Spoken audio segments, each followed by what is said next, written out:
يا رب العالمين الله الله صل عاقبة للمتقين والصلاة والسلام على نبي المرسلين وعلى آله وصحبه أجمعين. أعوذ بالله من الشيطان الرجيم بفضل بسم الله الرحمن الرحيم. ربنا آمنا بما أنزلت واتبعنا الرسول فاكتبنا مع الشاهدين. ரப்பனா ஆமன்னா பிமா அன்சல்த, எங்கள் இறைவா நீ இறக்கி வைத்த வேதத்தை நாங்கள் ஈமான் கொண்டோம். வத்தபஅன ரசூல, இன்னும் நிச்சயமாக உன்னுடைய ரசூலையும் பின்பற்றினோம். ஃபக்துபுனா மஅ ஷாஹிதீன், எனவே சாட்சி கூறுபவர்களுடன் எங்களை நீ பதிவு செய்வாயாக என்ற அழகிய துஆவை எல்லாம் வல்ல இறைவன் நமக்கு கற்றுக் கொடுக்கின்றான்.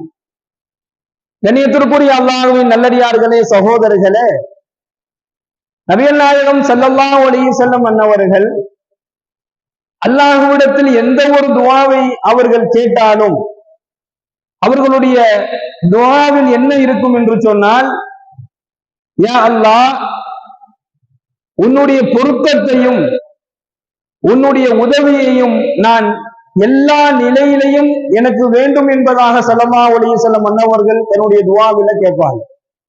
இப்ப அல்லாஹ்வுடைய பொருத்தமும் அல்லாஹ்வுடைய உதவியும் யாருக்கு கிடைக்கும் அப்படின்னு சொன்னா, யார் அல்லாஹ் கற்றுக் கொடுக்கக்கூடிய இது போன்ற துஆக்களை அதிகமாக கேட்கிறாங்களோ. இப்ப 40 ரப்பனா என்பதாக குர்ஆன் அல்லாஹ் சொல்றான். இது போன்ற துஆக்களை நமக்கு அரபியில தெரியல அப்படின்னு சொன்னாலும் இந்த துஆக்கள் இடம் பெறக்கூடிய அந்த வசனங்களை என்ன செய்யணும், அதுல இருக்கக்கூடிய தமிழ் அர்த்தத்தை சொல்லியாவது கேட்கணும். அல்லாஹ் கற்றுக் கொடுக்கக்கூடிய துஆக்களை நாம ஒவ்வொரு முறையும் அல்லாஹ்விடத்தில் கேட்கும் பொழுது அல்லாஹ்வுடைய பொருத்தமும் அல்லாஹ்வுடைய உதவியும் நிச்சயமாக நமக்கு கிடைக்கும். நபிகள் நாயகம் ஸல்லல்லாஹு அலைஹி வஸல்லம் அன்னவர்கள் அன்னை ஆயிஷா ரலியல்லாஹு அன்ஹா அவர்கள் இந்த ஹதீஸ் அறிவிக்கிறாங்க. ஒரு முறை நபி ஸல்லல்லாஹு அலைஹி வஸல்லம் மனைவிகளில் ஒருவரான ஸைனப் ரலியல்லாஹு தஆலா அன்ஹா அவர்கள் வீட்டுக்குள்ள வந்துட்டாங்க. ஆயிஷா ரலியல்லாஹு அவர்கள் சொல்றாங்க, நான் வீட்டுக்குள்ள இருந்தேன், அவங்க உள்ள வர்றது எனக்கே தெரியாது. ஸைனப் ரலியல்லாஹு தஆலா அன்ஹா நேரா வீட்டுக்குள்ள வந்துட்டாங்க. வீட்டுக்குள்ள வந்து அல்லாஹ்வின் தூதர் ஸல்லல்லாஹு அலைஹி வஸல்லம் அவங்க அமர்ந்திருந்தாங்க. நேரா வந்து ஸைனப் ரலியல்லாஹு அன்ஹா அவர்கள், அல்லாஹ்வின் தூதரே, இளையவங்க இருக்கிறாங்களே, அபூபக்கருடைய இளைய மகள், அபூபக்கருடைய இளைய மகள் யாரு அப்படின்னு சொன்னா ஆயிஷா ரலியல்லாஹு அன்ஹா, ஆயிஷா அம்மா. ஸைனப் ரலியல்லாஹு தஆலா அன்ஹா உள்ள வந்து பெருமானார் ஸல்லல்லாஹு அலைஹி வஸல்லம் அன்னவர்களை பார்த்து, அல்லாஹ்வின் தூதரே, இங்க இருக்கிறாங்க அபூபக்கருடைய மகள், இவங்க தானா எல்லாமே உங்களுக்கு, இவங்க தானா, மற்ற எங்களின் மீதெல்லாம் உங்களுக்கு கவனம் இல்லையா என்பதாக கோபத்தோடு சப்தத்தோடு பெருமானார் ஸல்லல்லாஹு அலைஹி வஸல்லம் அன்னவர்களை பார்த்து பேசுறாங்க. அவங்களும் பெருமானாருடைய மனைவிகளில் ஒருவர் தான் ஸைனப் ரலியல்லாஹு அன்ஹா. ஆயிஷா அம்மாவும் பெருமானாருடைய மனைவி தான். நேரா வீட்டுக்குள்ள வந்து இந்த மாதிரி சப்தமிட்டு பேசுறாங்க. நாயகம் ஸல்லல்லாஹு அலைஹி வஸல்லம் அன்னவர்கள் ஒண்ணுமே சொல்லல, அமைதியா இருக்கிறாங்க. அவங்கள பார்த்து கோபமாக சப்தமிட்டு பேசினதுக்கு பின்னாடி இந்த ஹதீஸ்ல ஆயிஷா அம்மா சொல்றாங்க, என் பக்கமும் திரும்பினார்கள். யாரு? ஸைனப் ரலியல்லாஹு அன்ஹா. அதுக்கு பிறகு என்னைய பார்த்து என் பக்கம் திரும்பி என்கிட்டையும் கோபமா பேசுறாங்க, என்கிட்டையும் வேகமா கோபமா சப்தமிட்டு பேசுறாங்க. நான் எதுவுமே பேசல, நான் ரொம்ப அமைதியாக நின்று கொண்டே இருந்தேன், அமைதியா இருந்துட்டேன். அவங்க பேசிட்டு போயிட்டாங்க. போனதுக்கு பின்னாடி பெருமானார் ஸல்லல்லாஹு அலைஹி வஸல்லம் அன்னவர்கள் என்னை பார்த்து சொன்னாங்க, ஆயிஷாவே, நீ ஏமா எதுவுமே பேசவே இல்லை அப்படின்னு சொல்லி கேட்டாங்க. அதுக்கு நான் என்ன சொல்றதுன்னு தெரியல, அப்படி சொல்லிட்டு நான் அமைதியா நின்றுட்டேன் என்பதாக சொன்னேன். அதுக்கு ஸல்லல்லாஹு அலைஹி வஸல்லம் அன்னவர்கள் சொன்னார்கள், உன்னை பாதுகாத்துக் கொள்வதற்காக வேண்டி நீ பேசிதான் ஆக வேண்டும், நீ பேசியிருக்கலாமே என்பதாக சொன்னாங்க. அதுக்கு பின்னாடி ஸல்லல்லாஹு அலைஹி வஸல்லம் அன்னவர்கள் இந்த மாதிரி அனுமதி கொடுத்ததுக்கு பின்னாடி நான் நேரா ஸைனப் ரலியல்லாஹு அன்ஹா அவங்க வீட்டுல போயிட்டு, அவங்க ஹதீஸ்லயே சொல்றாங்க, அவங்கள ஒரு புடி புடிச்சு விட்டுட்டேன், நல்லா பேசி விட்டுட்டு நான் வந்துட்டேன் என்பதாக ஆயிஷா ரலியல்லாஹு அன்ஹா அவர்கள் இந்த ஹதீஸை அறிவிக்கின்றார்கள். இப்னு மாஜாவுல இந்த ஹதீஸ் இடம்பெறும். இப்போ நாயகம் ஸல்லல்லாஹு அலைஹி வஸல்லம் அன்னவர்கள் காட்டி கொடுத்த வழிமுறைகளில் இது ரொம்ப கவனிக்க வேண்டிய ஒரு விஷயம். ஒருத்தர் உங்களை வந்து அநியாயமாக பேசினாங்க அப்படின்னு சொன்னா அந்த நேரத்துல நீ அமைதியாக இருக்கக்கூடாது. ஒருத்தர் உங்கள் மீது அவதூறு பேசினால் அப்ப நீங்க என்ன செய்யாதீங்க, அமைதியா இருக்காதீங்க. ஒருத்தர் உங்களிடத்தில் இல்லாததை பேசினால் நீங்க என்ன செய்யாதீங்க, அமைதியா இருக்காதீங்க. உங்களை பாதுகாத்துக் கொள்வதற்காக வேண்டியாவது என்ன செய்யணும், அதை எதிர்த்து பேசணும். அநியாயமா ஒரு பழி சுமத்துறாரு, அவதூறு சுமத்துறாரு, அல்லது தன்னிடத்தில் இல்லாத ஒன்றை பேசி இருக்கிறாரு. இதெல்லாம் நமக்கு தெரியாம பேசுறது வேற. தெரியாம பேசினா அவர் புறம் பேசிய குற்றத்திற்கு அவர் ஆளாக்கப்பட்டுருவாரு. ஆனா கண்கள் நமக்கு தெரிந்தே நம்மளை பத்தி இவர் ஏதோ சொல்றாரு, தவறாக பேசுகிறார், குறை உள்ளதை இருக்கிறத பேசல, இல்லாததை பேசுகின்றார். இல்லாத குணத்தையோ அவதூறையோ அநியாயத்தையோ பேசினா, நாயகம் ஸல்லல்லாஹு அலைஹி வஸல்லம் அன்னவர்கள் பேசப்பட்டது ஒரு மனைவி, பேசியது ஒரு மனைவி தான். ஆனா அந்த இடத்துல என்ன செஞ்சாங்க, சரி பரவாயில்ல விட்டுருன்னு சொல்லி சொல்லல. ஆயிஷா அம்மாவை பார்த்து சொன்னாங்க, உன்னை நீ பாதுகாத்துக் கொள்வதற்காக வேண்டியது நீ பேச வேண்டாமா, நீ பேசியிருக்கலாமே என்பதாக சொல்கிறார்கள் என்று சொன்னால், நாயகம் ஸல்லல்லாஹு அலைஹி வஸல்லம் காட்டி கொடுக்கக்கூடிய ஒரு வழிமுறைகள் என்ன அப்படின்னு சொன்னா, யாராவது உங்களிடத்துல அநியாயமாகவோ அவதூறாகவோ இல்லாததையோ பேசினால் அதற்கு பதில் நீங்கள் பேசுங்க. அதற்கு நீங்கள் உங்களிடத்தில் இருக்கக்கூடிய அந்த இல்லாத ஒன்றை பேசும் பொழுது உடனடியாக அதை எதிர்த்து நீங்க பேசுங்க. ஆனா உண்மையை பேசுங்க, உண்மையான விஷயங்களை மட்டும் நீங்கள் பேசுங்கள் என்பதாக ஒரு அழகிய வழிமுறைகளை காட்டுகின்றார்கள். இது ஒண்ணு. இரண்டாவது, ஹஜ்ரத் அபூ ஹுரைரா ரலியல்லாஹு அவர்கள் அறிவிக்கின்றார்கள், மனிதனுக்கு வரக்கூடிய ரோஷத்திலேயே 2 வகை இருக்குது. அதுல ஒரு வகையான ரோஷத்தை அல்லாஹ் விரும்புறான், ஒரு வகையான ரோஷத்தை அல்லாஹ் வெறுக்கிறான் என்பதாக நபிகள் நாயகம் ஸல்லல்லாஹு அலைஹி வஸல்லம் கூறினார்கள். அதுல முதல் அல்லாஹ் விரும்பக்கூடிய ஒரு ரோஷம் என்ன அப்படின்னு சொன்னா, குழப்பங்களும் அநியாயங்களும் அதிகமாக ஆகக்கூடிய இடத்துல ஒருவர் ரோஷம் கொள்வது. தேவையில்லாத ஒரு குழப்பத்தை ஏற்படுத்துறாங்க, நல்லா தெரியுது.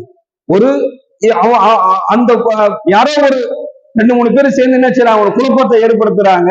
ஒரு குழப்பம் ஏற்பட போகுது, இதனால பெரும் பெரும் பிரச்சனைகள் உருவாக போகுது அப்படிங்கிறது நமக்கு நல்லா தெரிஞ்சு அந்த இடத்துல கோபம் கொள்வது, அந்த இடத்துல ரோஷம் கொள்வதை அல்லாஹ் விரும்புறான். எங்கெல்லாம் அநியாயமான முறைகள் குழப்பங்களும் அநியாயங்களும் நடைபெறக்கூடிய இடத்துல நீங்க மௌனமா இருக்காதீங்க. அந்த இடத்துல நீங்க கோபம் கொள்வதும் ரோஷம் கொள்வதையும், அந்த கோபத்தை அந்த ரோஷத்தை என்ன செய்யறான், அல்லாஹ் விரும்புகிறான். அடுத்து சொல்றாங்க, குழப்பங்கள் அநியாயங்கள் எதுவுமே நடக்காத இடத்துல கோபப்படுறது, தேவையில்லாம ரோஷம் கொள்வது, இந்த ரோஷம் அல்லாஹ்வினுடைய விருப்பை பெற்று தரும் என்பதாக நபிகள் நாயகம் ஸல்லல்லாஹு அலைஹி வஸல்லம் கூறிய இந்த ஹதீஸை ஹஜ்ரத் அபூ ஹுரைரா ரலியல்லாஹு அவர்கள் அறிவிக்கின்றார்கள். அபூதாவுல இந்த ஹதீஸ் இடம்பெறும். இது 2. இப்ப 3வது, நபியினுடைய குடும்பத்தார்கள் இடத்துல நம்ம வரலாம். இப்ப மேலே சொன்ன இந்த 2 விஷயங்களும் பெருமானாருடைய குடும்பங்களும் குடும்ப வம்சாவளியும் எப்படி இருந்ததுங்கிறதுக்கு நமக்கு இது ஒரு பெரிய ஒரு அடையாளமாக இருக்கும். அதாவது நபியினுடைய பாட்டனார் அப்துல் முத்தலிப், இவங்களை பத்தி நமக்கு நல்லா தெரியும். இவங்கதான் பெருமானார் ஸல்லல்லாஹு அலைஹி வஸல்லம் பாட்டனார். நாயகம் ஸல்லல்லாஹு அலைஹி வஸல்லம் அன்னவர்களுக்கு ரொம்ப நெருக்கமாக இருந்தவர்கள், பெருமானாருக்கு மிகவும் பாதுகாப்பாக இருந்தவர்கள் என்பதாக நாம் வரலாறுகள்ல பார்க்கிறோம். இவங்க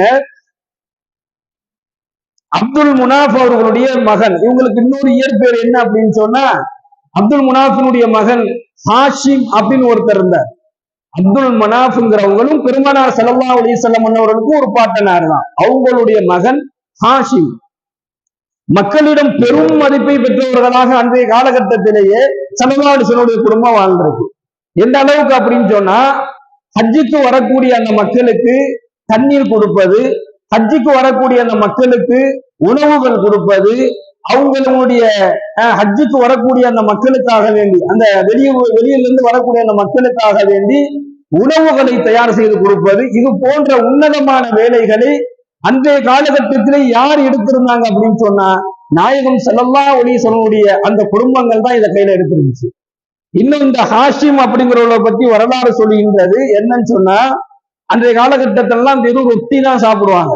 அதை விட்டா வேற உணவு அவங்களுக்கு தெரியாது. வெறும் ரொட்டியை தான் சாப்பிடுவாங்க, அதை விட்டா வேற உணவு தெரியாது. ஆனா அந்த ரொட்டி கூட என்ன செய்யலாம், ஒரு குழம்பு வச்சு ஒரு ஆணை வச்சு சாப்பிடணும் அப்படின்னு தன்னுடைய மக்களுக்கு அந்த உணவையே அறிமுகப்படுத்தியவர்களே ஹாஷிம் தான். ஹாஷிம் என்று சொல்லக்கூடியவங்க தான் பெருமானார் ஸல்லல்லாஹு அலைஹி வஸல்லம் குடும்பத்தில் வரக்கூடியவர்கள் தான் என்ன செஞ்சாங்க, அதை அறிமுகப்படுத்தி வச்சாங்க என்பதாக வரலாற்று ஆசிரியர்கள் எழுதுகின்றார்கள். சரி, இவர்களுக்கு அப்துல் முத்தலிப் இவங்களுக்கு 4 ஆண் இவங்களுக்கு பிறந்த குழந்தைகள்ல 4ஆவதாக ஒருத்தர் பிறக்கிறார். அவர் தான் அப்துல்லா ரலியல்லாஹு அன்ஹு. இந்த அப்துல்லாங்கிறவங்க தான் பெருமானார் ஸல்லல்லாஹு அலைஹி வஸல்லம் தகப்பனார். நாயகம் ஸல்லல்லாஹு அலைஹி வஸல்லம் தகப்பனார் அப்துல் முத்தலிப்ங்கிறவங்களுக்கு ஆண் குழந்தைகள்ல 4ஆவதாக பிறக்கிறவர் தான் அப்துல்லா. இந்த அப்துல்லாங்க கூடியவருடைய மகன் தான் பெருமானார் ஸல்லல்லாஹு அலைஹி வஸல்லம் அன்னவர்கள். பெருமானார் ஸல்லல்லாஹு அலைஹி வஸல்லம் தந்தையை பற்றி வரலாற்று சொல்லப்படுது. இயற்கையாகவே மிகவும் நளினமானவர்கள், மிகவும் ஒழுக்கமானவர்கள். தன்னுடைய அப்துல் முத்தலிப் தன்னுடைய தந்தைக்கு மிகவும் பிடித்தமானவர்கள். பெருமானார் ஸல்லல்லாஹு அலைஹி வஸல்லம் தந்தை அப்துல்லா அவர்கள் ரொம்ப பிரியமா இருப்பாங்க. இருக்கக்கூடிய பிள்ளைகள்லயே இவங்க மேல ரொம்ப பிரியமும் பாசமும் இருக்கும். என்ன காரணம் அப்படின்னு சொன்னா, அவர்களுடைய குணம் எந்த அளவுக்கு இருக்கும் அப்படின்னா, யாருக்காவது ஒரு சிரமம்னு சொல்லி வந்துட்டா ஓடி போய் உதவி செய்வாங்க. ஒண்ணு. 2வது, ரொம்ப கண்ணியமான முறையில நடந்துக்குவாங்க. அவங்களுடைய பேச்சிலேயே ரொம்ப கண்ணியம் இருக்கும். 3வது, ரொம்ப அழகா இருப்பாங்க. யாரு? பெருமானார் ஸல்லல்லாஹு அலைஹி வஸல்லம் தகப்பனாரு ரொம்ப அழகா இருப்பாங்க. அவங்களுடைய அழகு, அதாவது பார்க்கக்கூடிய பெண்கள் மயங்கக்கூடிய அளவுக்கு இருக்கும். அவ்வளவு நல்லா அழகா இருப்பாங்க. ஆனாலும் அந்த ஒழுக்கமும் கண்ணியமும் கொஞ்சம் கூட குறையாமல் அவங்க இருந்தாங்க. அன்னை ஆமினா அம்மாவை அல்லாஹ்வுடைய நாட்டத்தோடு அவர்கள் திருமணம் செய்து கொண்டார்கள் அப்படின்னு வரலாறு சொல்லுது. இந்த 2 பேருக்கும் பிறந்தவர்கள் தான் நபிகள் நாயகம் ஸல்லல்லாஹு அலைஹி வஸல்லம் அன்னவர்கள். இப்போ வரலாற்று ஆசிரியர் எழுதுறாங்க, பெருமானாருடைய வம்சாவளி குடும்பங்களை நம்ம எடுத்துக்கிட்டோம் அப்படின்னு சொன்னா, நாயகத்தினுடைய வருகைக்கு முன்னாடியே அவங்கள்ட்ட இருந்த பழக்கம் என்ன அப்படின்னு சொன்னா, உணவு கொடுப்பாங்க. அவங்கள்ட்ட இருந்த பழக்கம் என்ன அப்படின்னு சொன்னா, தன்னை விட தாழ்ந்து இருக்கக்கூடிய, அதாவது கஷ்டப்படக்கூடிய ஏழைகளாக இருக்கக்கூடிய மக்களுக்கு உணவு கொடுப்பது, அந்த பசியிருந்து வரக்கூடியவர்களுக்கு சாப்பாடு கொடுப்பது, உதவி செய்வது, பொது சேவைகளில் அதிகமாகவே இருந்திருக்கிறார். அல்லாஹ் சாதாரண குடும்பத்திலிருந்து ஒரு நபியை தேர்ந்தெடுக்கல. ஒரு நபியை ஒரு வம்சத்திலிருந்து, ஒரு குடும்பத்திலிருந்து அல்லாஹ் தேர்ந்தெடுக்கிறான் அப்படின்னு சொன்னா, அந்த வம்சாவளி எப்படி இருக்குது, அந்த குடும்பம் எப்படி இருக்குது, அந்த குடும்பத்தில் இருக்கக்கூடிய குணம் எப்படி இருக்குது, இதெல்லாம் அல்லாஹ் பார்த்துதான் என்ன செய்வான், அல்லாஹ் தேர்வு செய்வான். அப்படிப்பட்ட ஒரு நிலையில் தான் அவங்களுடைய வம்சாவளியே ஆகியிருந்தது என்பதாக நம்ம பார்க்கிறோம். கண்ணியமிக்க அல்லாஹ்வின் நல்லடியார்களே, சகோதரர்களே, நாம என்ன செய்யறோமோ அதுதான் நம்முடைய சந்ததிகளுக்கும் வரும். நாம என்ன செய்யறோமோ அதுதான் நம்ம பிள்ளைகளுக்கு வரும். நாம என்ன செய்யறோமோ அதான் நம்ம குடும்பத்துக்கு வரும். நாம நடந்துக்கக்கூடிய செயல்பாடுகள், நம்முடைய குணங்கள், நம்முடைய செயல்பாடுகள் எப்படி இருக்குதோ அதுதான் நம்முடைய குடும்பம், நம்முடைய பிள்ளைகள், நம்முடைய சந்ததிகளை வாழ வைக்கும். நாம சரியா இருந்தோம் அப்படின்னு சொன்னா நம் சந்ததிகளை அல்லாஹ் சரி பண்ணிடுவான். நாம சரியா இல்லை அப்படின்னு சொன்னா சந்ததிகளும் சிரமப்படுவார்கள். நமக்கு பின்னால் வரக்கூடிய நம்முடைய பிள்ளைகள், நம்முடைய குடும்பம், நம்முடைய பிள்ளைகள், நம்முடைய சந்ததிகளும் கஷ்டப்படுவாங்க. ஆரம்ப காலத்துல பெருமானாருடைய வம்சாவளியில் விற்கக்கூடியவர்கள் எல்லாம் சிறப்பாக, ஒழுக்கமாக, கண்ணியமாக இருந்த காரணத்தினாலேயே பெருமானாருடைய குடும்பம் இன்று வரையிலும் அந்த குடும்பத்திலே அல்லாஹ்வினுடைய தூதராக வந்த ஸல்லல்லாஹு அலைஹி வஸல்லம் அன்னவர்கள் வரையிலும் எல்லாம் கண்ணியப்படுத்தப்பட்டவர்களாக இருக்கிறார்கள் என்பதாக நாம் வரலாறுகளிலே பார்க்கிறோம். இதுதான் அல்லாஹ் இந்த துஆவிலே சொல்லிக் கொடுக்கிறான், வத்தபஅன ரசூல, இன்னும் உன்னுடைய ரசூலை நாங்கள் பின்பற்றினோம். வார்த்தை அளவில் அது இல்லாமல் நம்முடைய வாழ்க்கையிலையும் அதை கொண்டு வருவதற்கு அல்லாஹ் நம் அனைவருக்கும் உதவி செய்வானாக. அந்த நல்ல நசீபை நமக்கும் நம்முடைய குடும்பத்தார்களுக்கு, நம் சந்ததிகளுக்கும் வழங்குவானாக. வாஹிதாவானா அல்ஹம்துலில்லாஹி ரப்பில் ஆலமீன். அஸ்ஸலாமு அலைக்கும் வரஹ்மத்துல்லாஹி வபரகாத்துஹு. சுப்ஹானல்லாஹி வபிஹம்திஹி.